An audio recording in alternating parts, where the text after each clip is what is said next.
We spoke last week about how many companies that were celebrating Pride Month have a long history of donating to homophobic politicians. I want to now follow up on a story that we talked about some time ago, several months ago. The company Boeing has quietly resumed donating to the Republican Traitors that some know as the Sedition Caucus. This is a Daily Beast article which outlines what's going on really well. Let's take a look at it. And it says, after briefly swearing off political donations in the wake of the Capitol riot, Boeing is now throwing cash at officials who fought to overturn the results of the 2020 election. In a recent filing with the Federal Election Commission, Boeing's Political Action Committee reported major contributions to 3 Republican members of Congress who voted to challenge the results of the Electoral College: Steve Scalise, disgusting guy, and then the lesser known Vicky Hartzler and Jack Bergman. The report, being Boeing's first to show political contributions after the assault on the Capitol, also disclosed a $25,000 gift to the Republican Attorneys General Association, whose fundraising arm helped promote the January 6th rally to, quote, stop the steal. Boeing contributed less than half that amount to the organization's Democratic counterpart. Boeing gave Scalise and Hartzler each $5,000, the limit for an election. Bergman, a Michigan conservative who in December pushed erroneous claims of election fraud in his home state, got half of that amount. Boeing previously donated to all 3. Now, the article does go on to say Boeing also gave money to Democratic officials like Nancy Pelosi, as well as Republicans who did vote to certify the election results. The aerospace and defense giant also gave the maximum $105,000 to both parties' House and Senate campaign committees. This is what people really have to understand about this. First of all, the headline is Boeing quietly resumes donating to Republican, to the Sedition Caucus. I call them the Republican Traitors. It may be worse than that because Boeing may never really have stopped the donations to these people. And what I mean by that is when the January 6th riots happened in early 2021, obviously 2020 was over. So 2020 contributions were done. The 2020 election was over. And the 2020 calendar year was also over.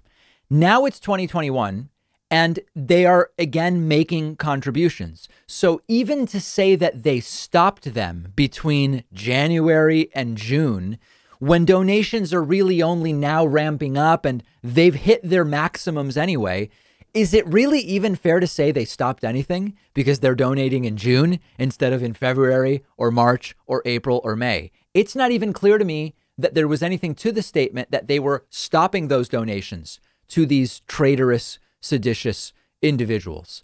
We had this example earlier in the week, specifically about Boeing and about boycotts.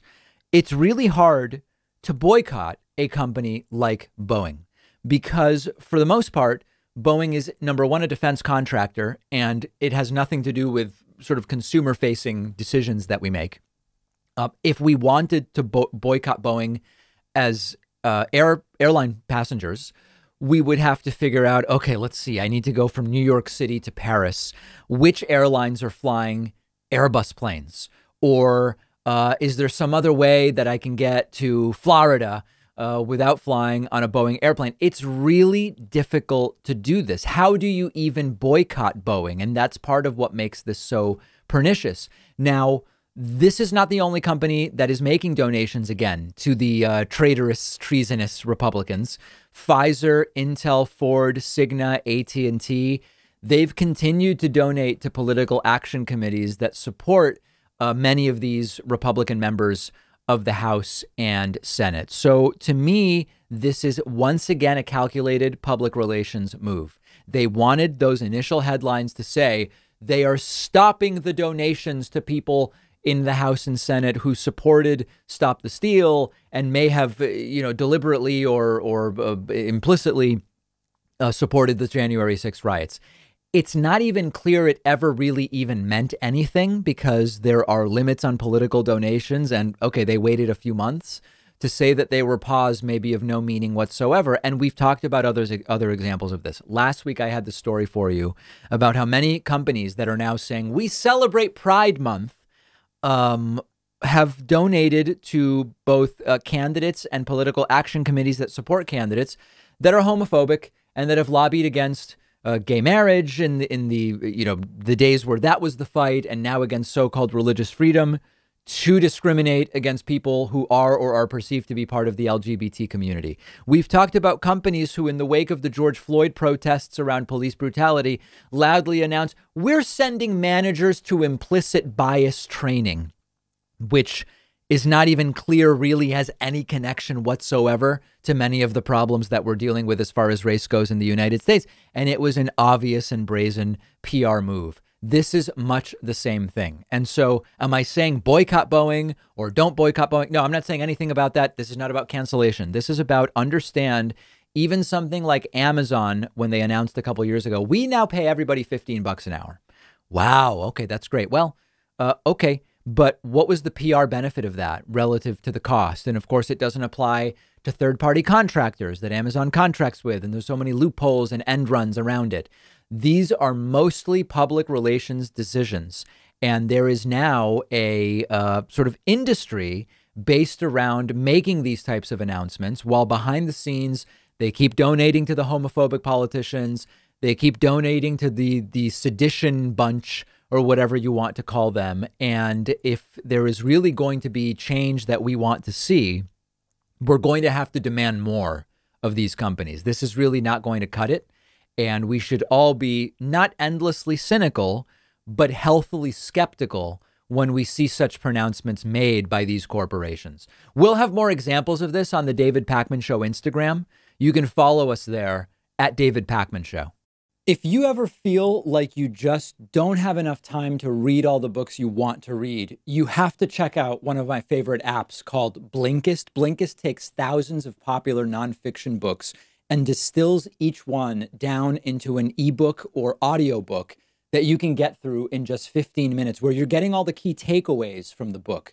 Just imagine how you'll be able to expand your horizons and knowledge by being able to soak up all of the important insights from 10 different books in an afternoon.